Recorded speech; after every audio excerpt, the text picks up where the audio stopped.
ये कह रही हूँ कि भारत को उसके साथ खड़े होना चाहिए जिसके ऊपर जुल्म हो रहा है, जिसके साथ कोई नहीं है, भारत को उसके साथ खड़े होना चाहिए, ना कि साथ में कोई नहीं है। किसके साथ जुल्म हो रहा है? Of course Palestinians and Gaza के साथ, सबसे पहले इजराइल के साथ है।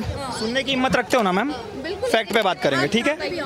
मैडम ने बोला कि फलस्तीन के साथ जुल्म हो रहा है। मैडम जी से पूछना चाहूंगा, सबसे पहले 7 अक्टूबर को जब इजराइल में एक फेस्टिवल चल रहा था, तो सबसे पहले अटैक किसने किया था रॉकेट्स डाल के? मैं फैक्ट्स में जनरली एक बात कर रही हूँ, क्योंकि फैक्ट्स को लेके ना अभी मैं लंबी चौड़ी लिस्ट बनाने बैठूंगी ना, भारत के साथ हो या फिलिस्तीन के साथ हो? सबसे पहला क्वेश्चन। मैं ह्यूमैनिटी के साथ हूँ। अच्छा, और अपने साथ आपके लिए सबसे पहले आपकी कंट्री आएगी या आपके लिए सबसे पहले? भारत में ह्यूमैनिटी है कि नहीं है, ये बताइए, है कि नहीं है? लेकिन अगर भारत और फिलिस्तीन में से चूज करने की बारी आएगी तो आप किसको? डाइवर्ट मत कीजिए, भारत और फिलिस्तीन में से चूज करने की सिंपल सा आपसे क्वेश्चन पूछा के साथ है, हूं नो मैं। If no but, are you with India और with Palestine? Course India. India ना? तो अब मैं इनका जवाब दे दूं। इन्होंने बोला कि फिलिस्तीन में बहुत दुख है, ईरान में बहुत दुख है, इजराइल वॉर क्राइम कर रहा है। आपको पता है जब भारत का ऑपरेशन सिंदूर चल रहा था पहलगाम अटैक के बाद, नाम सुना होगा ऑपरेशन सिंदूर? बिल्कुल सुना है। उसमें पाकिस्तान जो मिसाइल दाग रहा था ना भारत पे, उसका नाम था फतेह मिसाइल।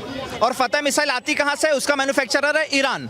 तो एक तरफ ईरान मिसाइल दे रहा है पाकिस्तान को कि हमारे भारत पे मारो, सुनते रहना मैम, और दूसरी तरफ जो भारत यूज कर रहा था ना, जिसमें आता है स्पाइस बॉम्ब, जिसमें आता है हरूप ड्रोन, जिसमें आता है MR-SAM मिसाइल है, जिसमें आता है बराक 8 मिसाइल, जिससे हम अपने भारत को डिफेंड कर रहे थे, वो हमें दिया था इजराइल ने। तो अब पत्रकार महोदय आप और ये मोहतरमा ये मुझे बता दें कि हम किसका समर्थन करें? उस इजराइल का जिसने हमारे भारत को डिफेंड करने में हमारी पूरी मदद करी है, चाहे वो 1971 वॉर हो, चाहे 1999 वॉर हो।